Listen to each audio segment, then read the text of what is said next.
Hello बच्चों, मैं संजय कुमार निमेश आज आपको पढ़ाएंगे बोर का परमाणु मॉडल।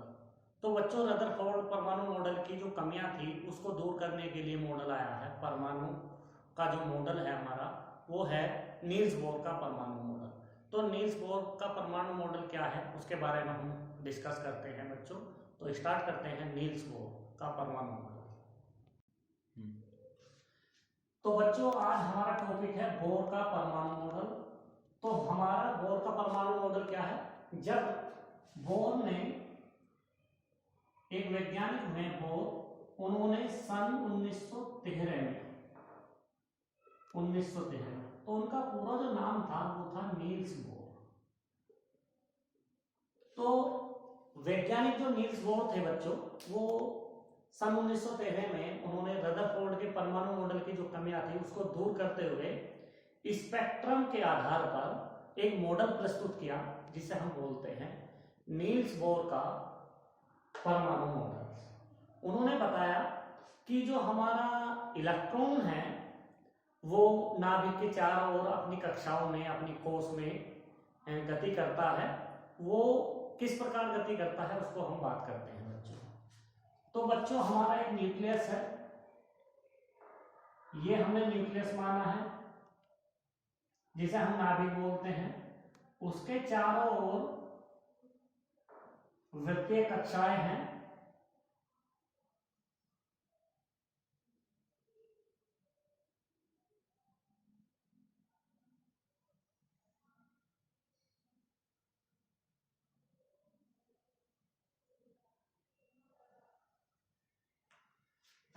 तो बच्चों, क्या है, इलेक्ट्रॉन जो है नाभिक के चारों ओर अपनी वृत्तीय कक्षाओं में लगातार घूम रहा है और निश्चित ऊर्जा के साथ घूम रहा है।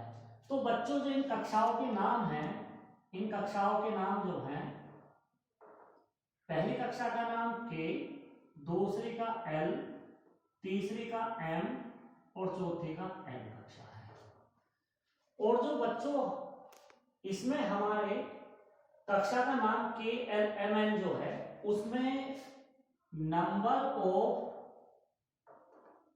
n बराबर 1, 2, 3 एंड 4। तो बच्चों, हम क्या करते हैं, हमें पढ़ना है बोर का परमाणु मॉडल। तो उसमें बताया है कि इलेक्ट्रॉन जो है नाभिक के कक्षाओं में घूम रहा है। तो वो बच्चों जो निश्चित कक्षाओं में घूमता है ना तो वो ऊर्जा का उत्सर्जन करता है बच्चों, ना तो वो ऊर्जा का उत्सर्जन करता है और न ही ऊर्जा का अवशोषण करता है।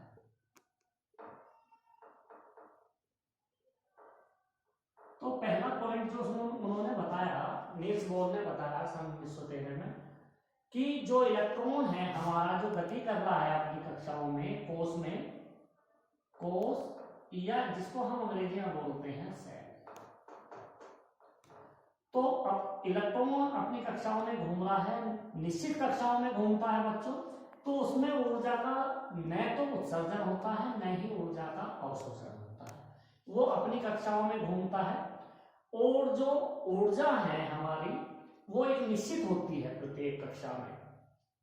तो बच्चों, हम क्या देखते हैं, उन्होंने बताया कि जो हमारी कक्षा है वो 7 है। कौन कौन सी हैं? K, L, M, N, O, P and Q। बच्चों, 1, 2, 3, 4, 5, 6, 7।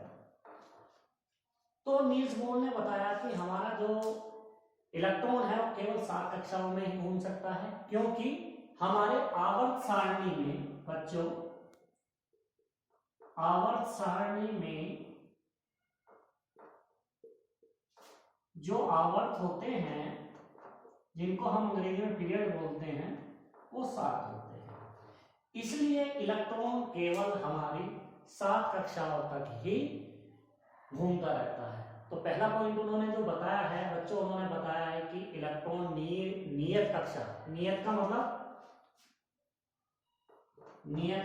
कांस्टेंट,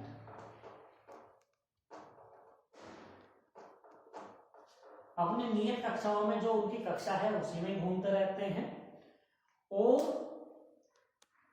जो कक्षाएं हैं वो 7 होती हैं, K L M N O P Q, तो ये 7 कक्षाएं होती हैं। दूसरा पॉइंट जो उन्होंने बताया है बच्चों, दूसरा पॉइंट बताया है उन्होंने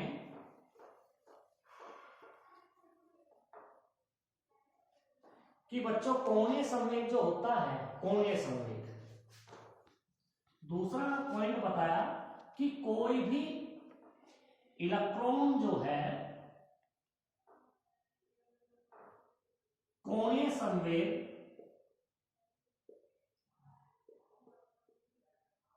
बच्चों, कोणीय संवेग जो होता है वो h/2 पाई का गुणज होता है, और जो n है यहाँ पर मुख्य क्वांटम संख्या है, तो कोणीय संवेग जो होता है वो nh/2 पाई होता है। तो बच्चों कोणीय संवेग क्या होता है? कोणीय संवेग जब भी हमारा केंद्र से और कहीं भी वृत्त से टच करते हैं रेखा, उसको हम बोलते हैं त्रिज्या, उसको हम r से रिप्रेजेंट करते हैं। तो ये बच्चों हमारा केंद्र है, और हमारा इसमें इलेक्ट्रॉन मूवमेंट कर रहा है, इलेक्ट्रॉन गति कर रहा है, जिसका वेग v है और इलेक्ट्रॉन का द्रव्यमान m है। तो यहां क्या है बच्चों, जहां पर बच्चों m बराबर इलेक्ट्रॉन का वेग, इलेक्ट्रॉन का द्रव्यमान, और v जो है ये बच्चों इलेक्ट्रॉन का वेग होता है, इलेक्ट्रॉन का वेग, और जो r है बच्चों ये हमारा नाभिक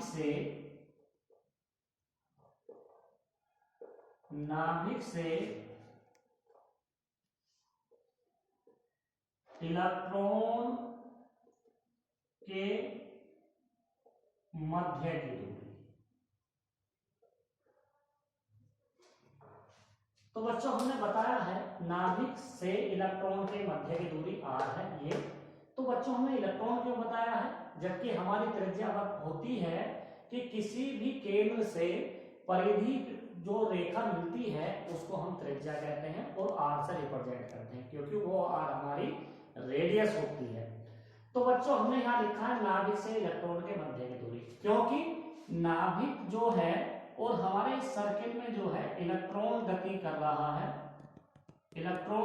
रहा है, इसलिए हम इसको मानते हैं कि यहाँ इलेक्ट्रॉन हमारा मूवमेंट कर रहा है, गति कर रहा है, इसलिए हमारा चारों तरफ जो इलेक्ट्रॉन गति कर रहा है, तो नाभिक से इलेक्ट्रॉन के मध्य, तो यहाँ पर भी इलेक्ट्रॉन होगा, इसलिए इलेक्ट्रॉन के मध्य की दूरी होती है। तो बच्चों कोणीय संवेग क्या होता है? कोणीय संवेग होता है किसी भी इलेक्ट्रॉन का द्रव्यमान, वेग और r तीनों के गुणनफल को कोणीय संवेग कहते हैं। जो हमारा जो किसके गुणज होता है nh/2 पाई, तो कोणीय संवेग को हम mvr बराबर nh/2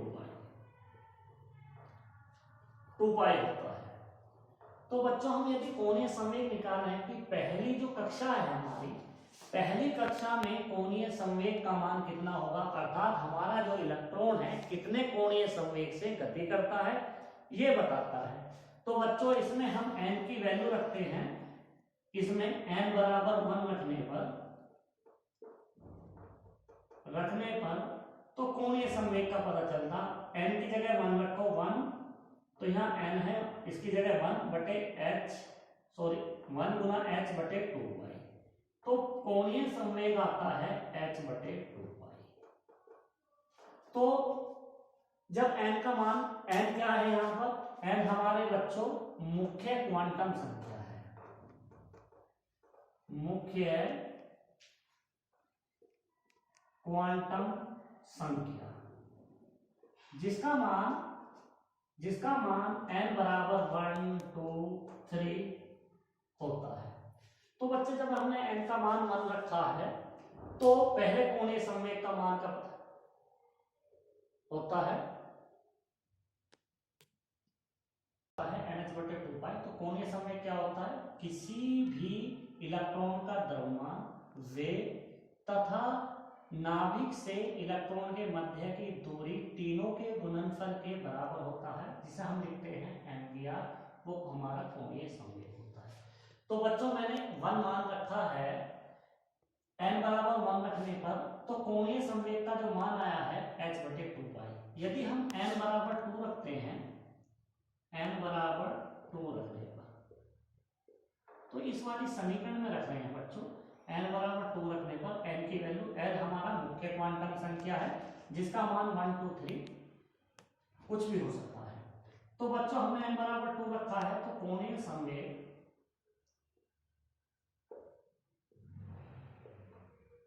संवेग जो होता है वो होगा n की वैल्यू 2 गुना h/2 पाई। 2 से 2 क्रॉस हो जाएगा, 1 आएगा, 1 की h में गुना करेंगे h/पाई। तो बच्चों कोणीय संवेग का मान जो आता है दूसरी कक्षा में, जो हमारा इलेक्ट्रॉन कोणीय संवेग जो होगा इलेक्ट्रॉन का, वो h/पाई होगा। और यदि हम n बराबर 3 रखते हैं बच्चों, n बराबर 3 रखने पर तो हम इस समीकरण में रखते हैं, तो कोणीय संवेग कितना होगा बच्चों? कोणीय संवेग बराबर NH/2 पाई। इसमें n की वैल्यू 3 रखने पर 3h/2 पाई। इसको हम 2 से 3 को डिवाइड करेंगे तो बच्चों होगा 1.5h/पाई। तो या तो हम 3h/2 पाई मान सकते हैं या 1.5h/पाई। तो बच्चों हम देख रहे हैं, हम इसमें देखते हैं कि कोणीय संवेग पहली कक्षा का जो आया है हमारा, वो है बच्चों h/2 पाई। तो पहली कक्षा का मान जो है h/2 पाई। दूसरी कोणीय संवेग जो आया दूसरी कक्षा का, वो आता है h/पाई। तो इसका मान है h/पाई। और तीसरी कक्षा का है 3h/2 पाई, लिखो या 1.5h/पाई। तो बच्चों मैं लिख रहा हूं 1.5h/पाई। तो ये होगा 1.5h/पाई। ये पाई है बच्चों। यदि हम n की वैल्यू 4 रखते हैं, n बराबर 4 रखने पर, तो कोणीय संवेग जो होगा बच्चों, कोणीय संवेग होगा 4 गुना h/2 पाई, 2 दूनी 4। तो कोणीय संवेग 4th कक्षा का होगा 2h/पाई। तो इसका होगा बच्चों 2h/पाई। तो हम देख रहे हैं बच्चों,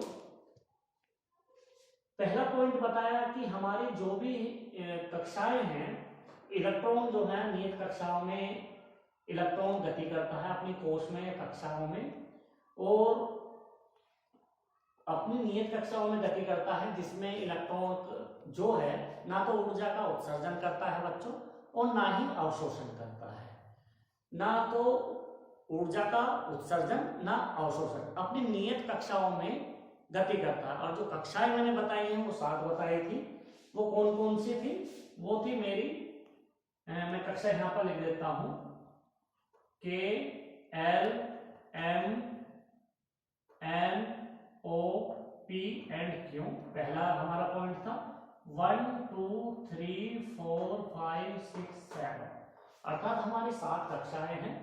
7 ही कक्षाएं क्यों ली गई हैं? क्योंकि हमारी आवर्त सारणी में 7 आवर्त होते हैं। दूसरा पॉइंट हमने बताया कि हमारा जो कोई भी इलेक्ट्रॉन है उसका कोणीय संवेग NH/2 पाई होता है।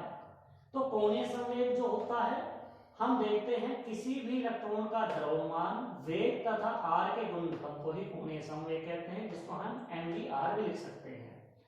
तो बच्चों इसमें हम n का मान 1 रखा है तो h/2 कोणीय संवेग आया है। यदि हमने कोणीय संवेग n बराबर 2 रखने पर किया है तो h/5 आया है। कोणीय संवेग n बराबर 3 रखा है तो बच्चों 3h/2 या 1.5 h/5 आया है। कोणीय संवेग 4 रखने पर इसका मान n बराबर 4 रखने पर, तो 4 रखने पर वैल्यू आई है 2h/5। तो बच्चों हमने ये दिखा दिया है कि इसकी कोणीय संवेग h/2 होगा, h/5 होगा, 1.5 h/5 होगा और 2h/5 होगा। तो इस तरह से हमारे 2 पॉइंट हो गए हैं। फिर हमारा तीसरा पॉइंट बच्चों, इसको बच्चों स्क्रीनशॉट ले लो, फिर हम नेक्स्ट करते हैं बच्चों।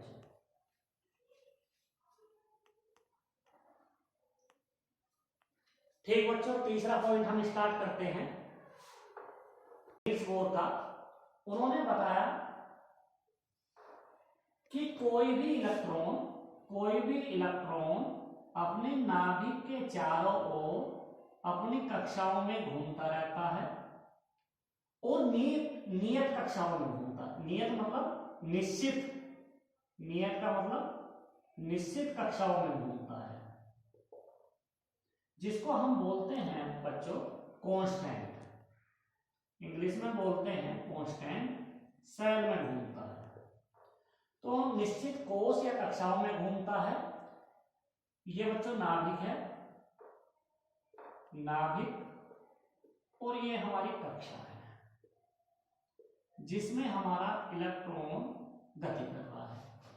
तो बच्चों निश्चित कक्षाओं में घूमता है, जिसको हम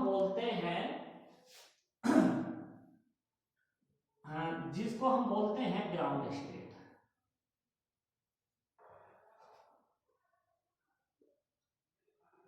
और जिसको हिंदी में बोलते हैं हम मूल अवस्था। तो तीसरा पॉइंट उन्होंने बताया, जब कोई इलेक्ट्रॉन अपनी नियत या निश्चित कक्षाओं में घूमता है तो वह उसकी मूल अवस्था कहलाती है, मूल अवस्था कहलाती है, जिसको हम अंग्रेजी में बोलते हैं ग्राउंड स्टेट। फिर नंबर 4 पॉइंट बच्चों, उन्होंने बताया कि कोई भी हमारा इलेक्ट्रॉन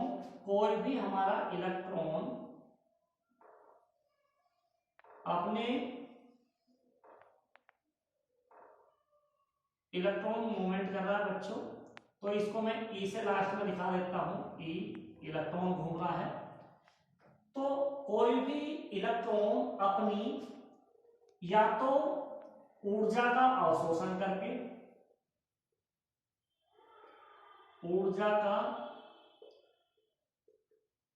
अवशोषण का मतलब ग्रहण करके, या तो कोई इलेक्ट्रॉन ऊर्जा को ग्रहण करके या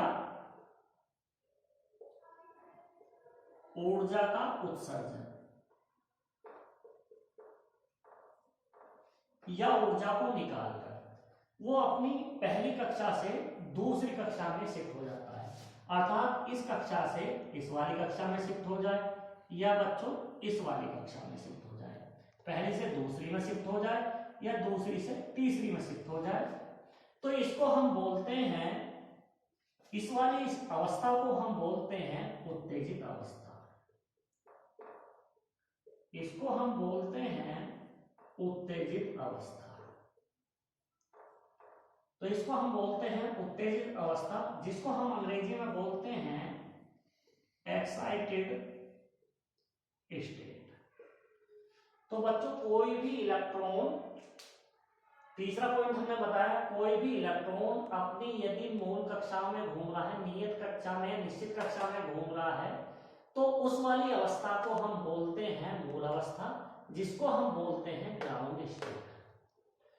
नंबर 4 हमने बताया है, कोई भी इलेक्ट्रॉन जब ऊर्जा का अवशोषण करेगा या ऊर्जा का उत्सर्जन करेगा, तो वो वाली अवस्था जो हम बताते हैं, जो वो अवस्था होती है उत्तेजित अवस्था होती है। मान के चलो बच्चों, कोई हमारी एनर्जी है, वो ये E1 है इसकी एनर्जी और इसकी E2 है।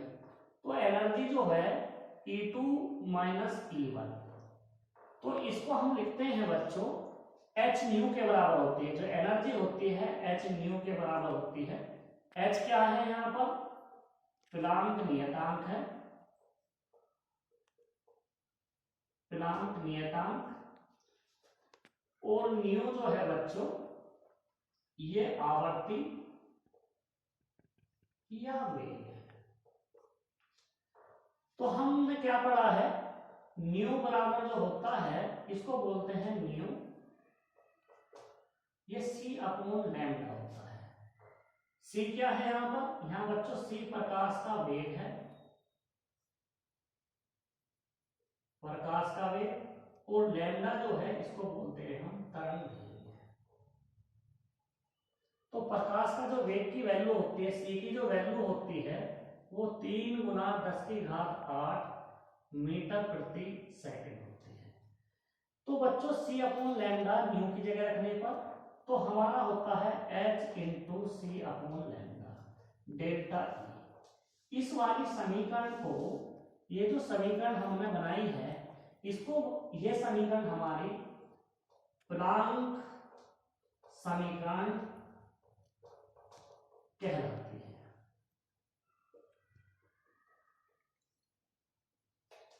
तो प्लांक समीकरण कहलाती है। तो बच्चों हम क्या बात कर रहे हैं, हमने तीसरा पॉइंट बताया है कि निश्चित कक्षाओं में घूम रहा है तो मूल अवस्था कहलाती है। यदि ऊर्जा का अवशोषण या उत्सर्जन करता है तो हमारी उत्तेजित अवस्था करती है।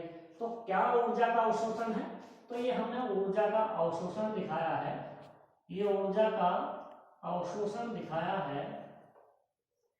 ये क्या बताता है कि ऊपर वाली एनर्जी से नीचे वाली एनर्जी में जो लॉस हुआ, अवशोषण हुआ, वो एच न्यू के बराबर होता है। एच हमारा प्लांक नियतांक है और न्यू जो है वो आवर्ती या वेग है। वो किसके बराबर है, न्यू बराबर होता है सी अपॉन लैम्डा। बच्चों जब सी अपॉन लैम्डा है तो इसमें रखने पर इसको बोलते हैं प्लांक समीकरण। तो नील्स बोर ने हमारी ये 4 पॉइंटें मुख्यतः बताई हैं बच्चों। उसके नील्स बोर की जो कमियां हैं हम उस पर डिस्कशन कर लेते हैं। इसको बच्चों स्क्रीनशॉट ले लो। ठीक बच्चों, तो नेक्स्ट नील्स बोर के परमाणु मॉडल की कमियां।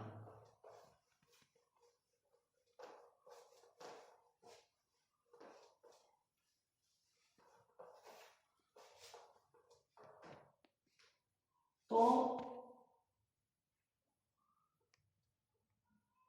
नील्स बोर के परमाणु मॉडल की कमियां।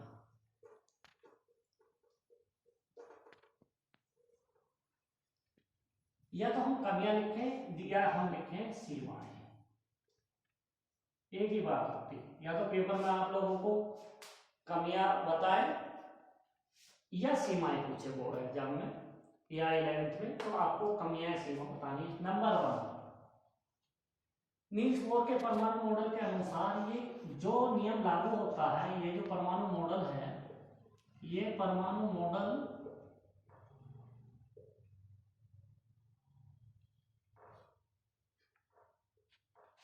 एक इलेक्ट्रॉन के लिए लागू होता है, एक इलेक्ट्रॉन वाले परमाणु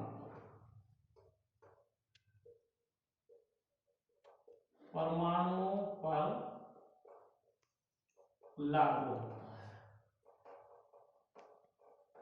जैसे hydrogen, helium ion, lithium ion. तो हाइड्रोजन के पास एक इलेक्ट्रॉन है, हीलियम के पास भी एक इलेक्ट्रॉन है, क्योंकि हीलियम परमाणु के पास 2 इलेक्ट्रॉन होते हैं। एक इलेक्ट्रॉन देने की वजह से इस पर पॉजिटिव चार्ज आया, तो इस पर भी एक इलेक्ट्रॉन है। लिथियम परमाणु ने 2 इलेक्ट्रॉन डोनेट किए हैं किसी को, तो इसके पास भी एक इलेक्ट्रॉन है। इन तीनों के पास एक एक इलेक्ट्रॉन है, अर्थात एक से अधिक इलेक्ट्रॉन वालों पर यह नियम लागू नहीं होता है। तो पहली कमियां तो ये थी बच्चों कि ये परमाणु मॉडल केवल एक इलेक्ट्रॉन वाले परमाणुओं पर लागू होता है, जो एग्जाम्पल मैंने बताया हाइड्रोजन, हीलियम और लिथियम। तो हाइड्रोजन है, हीलियम आयन और लिथियम आयन। दूसरा हमारा ये बताया है, ये नील्स बोर का परमाणु मॉडल बच्चों स्पेक्ट्रम को नहीं बताता है, नहीं बताता है। तो बच्चों स्पेक्ट्रम जो होता है जिसमें हमें पता लगता है कि कितने इलेक्ट्रॉन कितने उसकी लाइन प्राप्त हो रहे, उत्सर्जन कितना हो रहा, अवशोषण कितना हो रहा, उस लेवल को सही से नहीं बताता है। तो मुख्यतः तो बच्चों इसकी दो बातें हैं जो मैंने बताई हैं। और जो बच्चों आप लोगों को वीडियो मेरी अच्छी लगी है तो आप लोग सब मेरे चैनल को सब्सक्राइब करें। और चैनल का नाम है बच्चों, मेरे चैनल का नाम है संजय निमेश, संजय निमेश। तो बच्चों इस चैनल को सब्सक्राइब करें, लाइक करें और शेयर करें, और बच्चों बेल आइकन को जरूर दबाएं। तो इसके बाद बच्चों हम स्टार्ट करेंगे नील्स बोर की त्रिज्या। तो नील्स बोर ने जो त्रिज्या के सूत्र का निगमन किया है उसको हम नेक्स्ट लेक्चर के बाद स्टार्ट करेंगे। तो ठीक है बच्चों, ओके बाय बच्चों।